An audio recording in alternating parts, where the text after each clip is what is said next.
Talking to the man, the myth, the legend, Mr. Billy West. Who's excited to get to see Billy West out here, huh?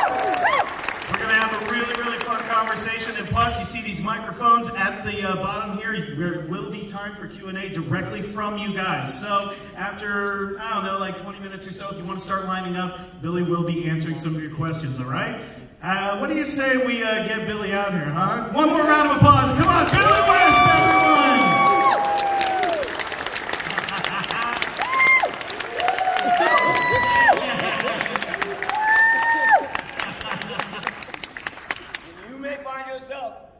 In St. Louis, unable to go out at night. When do the armored cars close for the night? Yeah, exactly. I wanted to get a pizza, and they said, no. You know, we did go to a very good Mexican place down on the landing, Mas Tequila, I believe it was called last night. So there, good, lots of tequila, but some very good Mexican food as well. Do I have an entourage? Yeah, I mean, we can be your entourage. All of us, you have an entourage right here. Look at everyone. What am I watching? I'm watching TV. I know, we're watching Jurassic World right here. This is fun. Jurassic World. Dinosaur? Who is it? Oh, it's Marjorie Taylor Greene. Oh, no. I thought I saw this orangutan. Well, Billy escaped from the zoo, so they got to get a tranquilizer. Oh, man. Ouch! Ouch! Y'all better stop. I think we've added a character for Billy to portray here. Huh?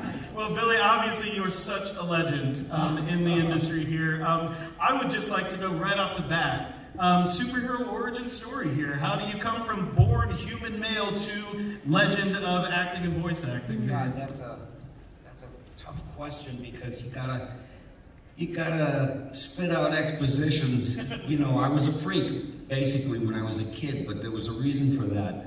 I used to run around turreting out noises and voices and trying to play a piano and somebody would close the lid. You know, can you not? Can you stop it? Why my aunt told me that I was a weird kid. She said, we didn't know, no one knew what to do with you. Because I was like a dervish, you know, but I was nonverbal if I wasn't screwing around. I couldn't express myself at all. I would let people say stuff, or I'd say, I think that was an insult, but why didn't I say something back? You know, I just couldn't get the words. But if I was role-playing or in a character, I could gun down anybody. That was the superpower. So you find out later that you're on the autism spectrum, have ADD, ADHD, and OCD, you name it. FBI, fat, bald, and ignorant. Wait, as a kid, that was fat, bald, and ignorant? No, but I was on, you know, and there were no meds, and nobody knew what to call anything back then. Yeah. And my dad thought I was stupid, and he used to go hard on me. I've been writing a book for the past couple of years in quarantine. Yeah. I sat and I wrote an autobiography. I wrote 22 chapters. I didn't like set out to do that, but it just came shooting out, so I guess it was time. And I write about how, you know, I couldn't tie my shoe. I had to tie a fake knot that looked real. And some kid busted me. You tie cuckoo. And I said, yeah, I know, but, you know, I don't know how to do it. and the same thing with a necktie. I just couldn't, you know, and the belt, when seatbelts came out, I just had the hardest time. But ask me to do a Fran Drescher impression. That's autism.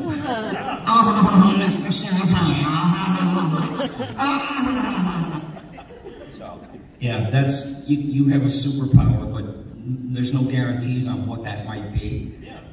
Yeah. Well, and so that obviously led you into the realm of Nickelodeon and stuff with Ren and Stimpy. Well, it got me playing music. I played in bands for years. Yeah.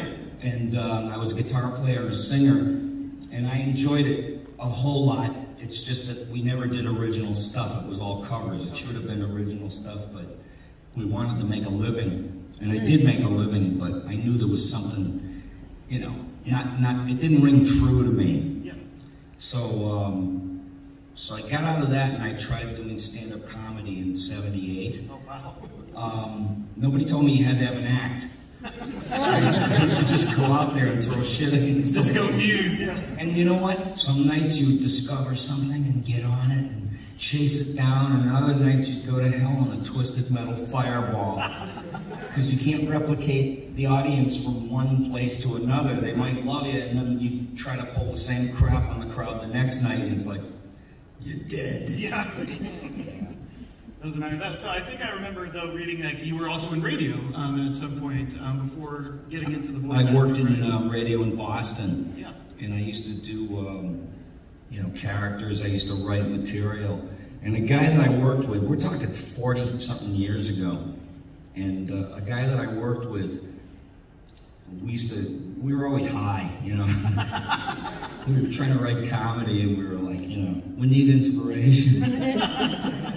So we'd sit in the back of the radio station on a hot summer day and go, what must it be like to be the guy? You know, imagine what it would be like to be like the one that everybody looks to in a certain field. And he said, we'll never know. And then one day we grow up, and I call him up, and I said, I guess one of us knows. His name is Eddie Gordetsky. He's like the biggest producer in Hollywood. Yeah. He produced Mom. He worked with, Chuck. Chuck Lorre. Chuck Lorre. Yeah, Eddie. My friend Eddie became like, you know, the biggest in Hollywood.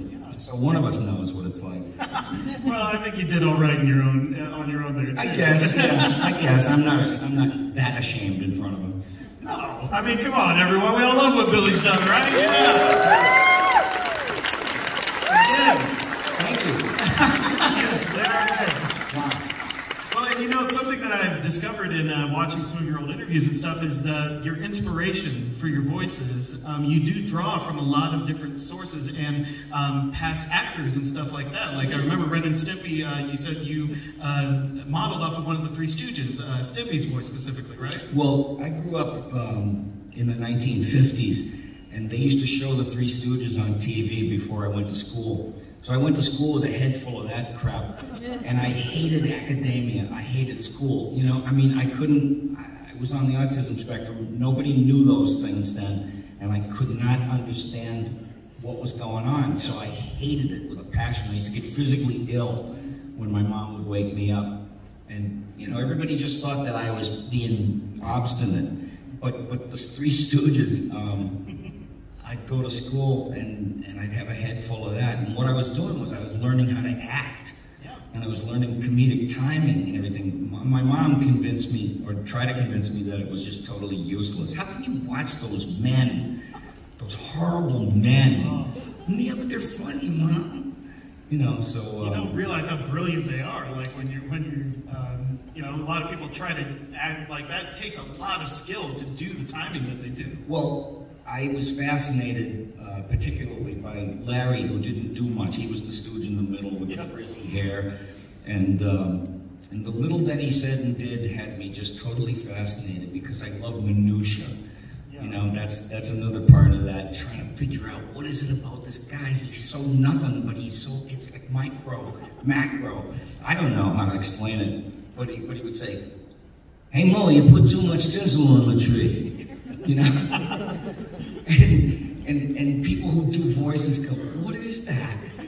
I said, it's Larry, but he didn't say a whole lot. You know, everybody could do Mo, or it's like, get out of here. You know, it's like, oh, what, you know.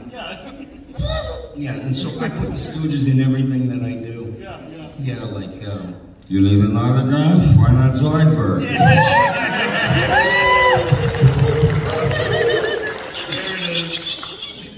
Yeah, I put those noises in everything. If somebody's sleeping, it could be any cartoon character. It'd be like, you know.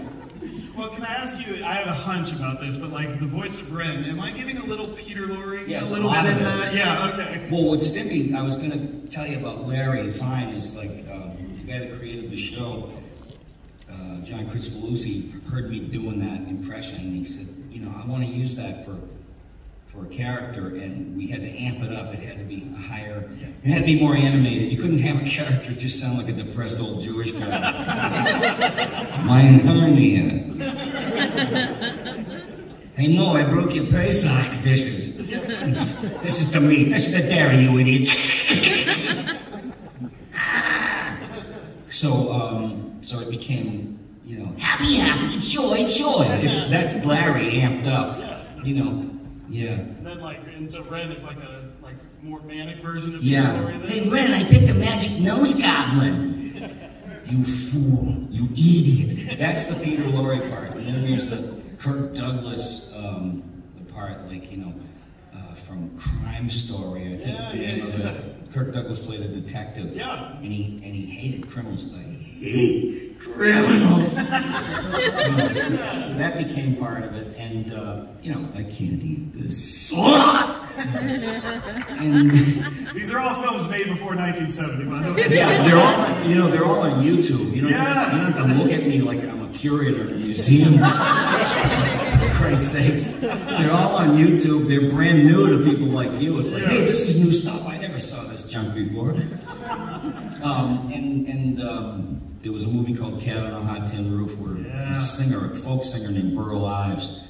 He's the one that sang, oh my gosh, by golly, have a holly jolly Christmas. Well, he played this bastard in Cat on a Hot Tin Roof, and he was screaming. He says, "You want to lay there like a dog, you want to die like a dog." And all of this stuff, all this energy was what John Kay wanted to be put into this character.